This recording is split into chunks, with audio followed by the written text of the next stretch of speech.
नमस्ते भैया भानु।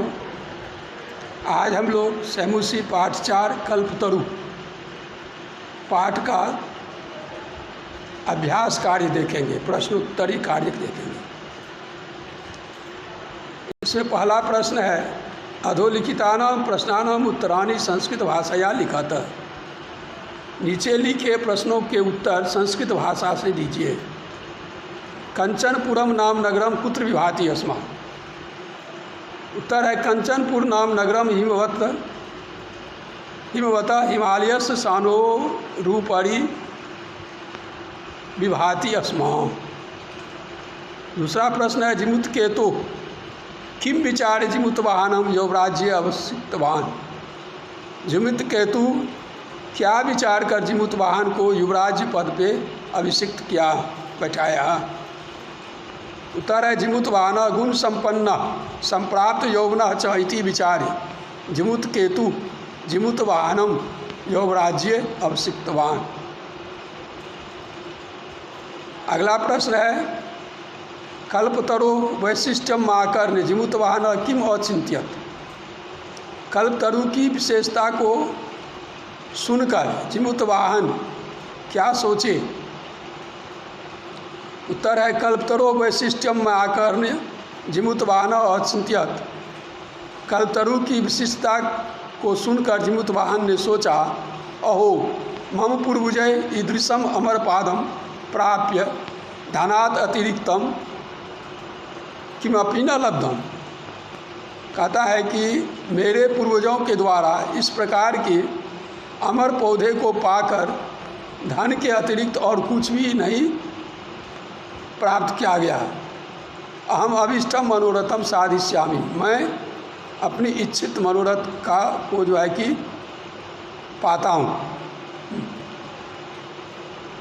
पाऊंगा। पाठानुसारम संसारे अस्मिन्। अगला प्रश्न है, पाठानुसारम संसारे अस्मिन् किं किं नश्वरम किंच अनश्वरम। पाठ के आधार पर बताइए कि संसार में क्या क्या नश्वर है और क्या नश्वर नहीं है, यानी क्या समाप्त हो जाने वाला है और क्या समाप्त नहीं होने वाला है। उत्तर है, पाठानुसारम संसारे अस्मिन् धनम शरीरम च नश्वरम। पाठ के आधार पे अनुसार इस संसार में धन और शरीर नश्वर है।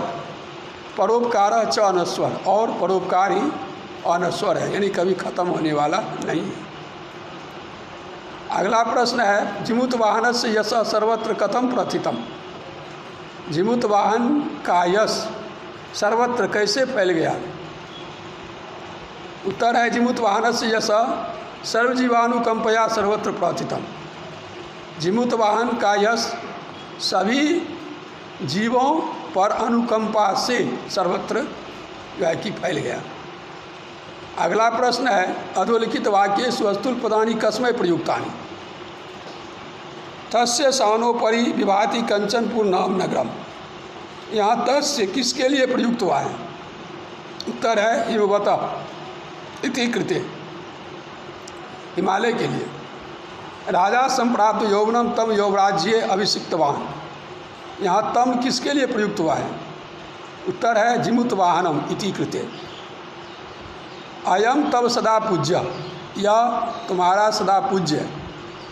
यहाँ अयम किसके लिए प्रयुक्त हुआ है। उत्तर है, कल्पतरु के लिए, कल्पतरु इति कृत है। अगला प्रश्न है, तात त्वं तु जानसि यत् धनम विच्चीवत् चंचलम। यहाँ तात किसके लिए प्रयुक्त हुआ है। त्वं किसके लिए प्रयुक्त हुआ है। उत्तर है, जिमुत केतु इति कृते। अगला प्रश्न है, अधोलिखितानि पदानां पर्याय पदम पाठात् चित्वा लिखत। नीचे लिखे पदों के पर्याय पद पाठ से चुनकर लिखिए। जैसे पर्वतः, भूपति, इंद्र, धनम, इच्छितम, समीपम, धरित्रीम, कल्याणम, वाणी, वृक्ष। उत्तर क्रमशः है, नगेंद्र, राजा, शक्र, अर्थ, अभिष्टम, अंतिकम, पृथ्वी, परोपकार, हितम, वाक्, तरु, पादप। अगला प्रश्न कहता है, क स्तंभे विशेषानि ख स्तंभे च विशेषानि। क स्तंभ में विशेषण और ख स्तंभ में विशेष। दिया हुआ है, दिए हुए हैं, उन्हें समुचित योजक, उसे जो है कि उचित रूप से मिलाइए। जैसे कुल क्रमागत दानवीर हितैषी भी विच्चिवत चंचलम अनुस्वर अनुस्वर, इधर है परोपकार मंत्री भी जिमुतवान कल्पतरु धनम। अब इसको ऐसे मिला लेते हैं, कुल क्रमागत कल्पतरु, दानवीर जिमुतवान, विच्चिवत चंचलम धनम, अनस्वर परोपकार। अगला प्रश्न है स्वस्ति तुभ्यम, स्वस्ति शब्द से योगे चतुर्थी विभक्ति भवति इत्यनेन नियमेन अत्र चतुर्थी विभक्ति प्रयुक्ता एवमेव कोष्टक गतेषु पदेषु चतुर्थी विभक्ति प्रयुज्य रिक्तस्थानानि पूर्यत। स्वस्ति शब्द में जो है कि चतुर्थी विभक्ति होती है, ठीक है ना, स्वस्ति अव्यय पद है, इसलिए यहाँ स्वस्ति तुभ्यम, तुभ्यम में चतुर्थी विभक्ति का प्रयोग हुआ है। इसी तरह नीचे दिए हुए शब्दों में चतुर्थी विभक्ति का प्रयोग करके वाक्य को पूरा करना है। जैसे स्वस्ति राजा, तो राजा का चतुर्थी एक वचन होता है राज्ञे, तो स्वस्ति राज्ञे। स्वस्ति प्रजा, तो स्वस्ति प्रजाभ्य, या प्रजाइए आप एक वचन में लिखिए या बहुवचन में लिखिए। स्वस्ति छात्र, तो स्वस्ति छात्राय या छात्रेभ्य। स्वस्ति सर्वजन, स्वस्ति सर्वजनेभ्य, ऐसे लिखना है। यहाँ कहता है कोष्टक गतेषु पदेषु षष्ठी विभक्ति प्रयुज्य रिक्तस्थानानि पूर्यत। कोष्टक में दिए हुए शब्दों में षष्ठी विभक्ति जोड़कर खाली जगहों को भरिए। जैसे तस्य गृहस्य उद्याने कल्पतरु आसीत्, स पितुः अंतिकम अगच्छत्, जिमुत वाहनस्य सर्वत्र यश प्रथितम, अयम कस्य तरु। यहाँ उत्तर होगा गृहस्य पितुः जिमुत वाहनस्य कस्य। यहाँ कह रहा है स्थूल पदान्यधिकृत्य प्रश्न निर्माणम कुरु। जो स्थूल पद है मोटे अक्षर में लिखे हुए हैं उसके आधार पर प्रश्न निर्माण करिए। तरोह कृपया सपुत्रम प्राप्नोत, तरोह में खष्टी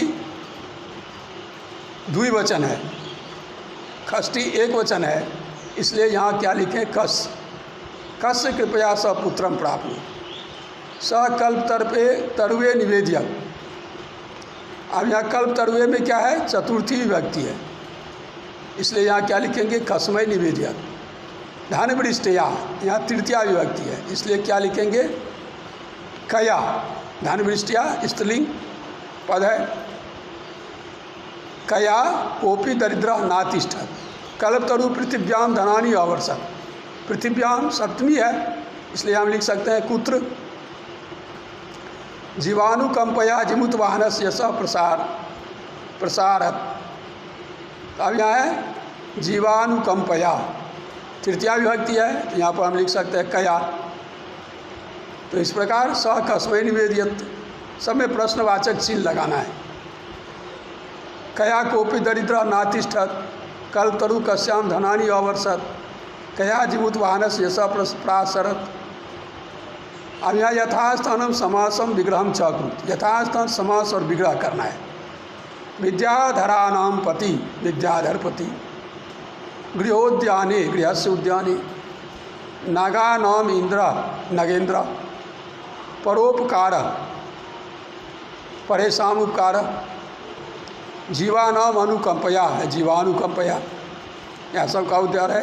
विद्याधरपति गृहस्य उद्याने नगेंद्र परेशान उपकार जीवानुकंपया। यहाँ कह रहा है उदाहरणम अनुसृत्य, उदाहरण के अनुसार मतुप मत वत प्रत्यय प्रयोगम कृत्वा पदानि रचयत। मतुप प्रयोग प्रत्यय का प्रयोग करना है। तो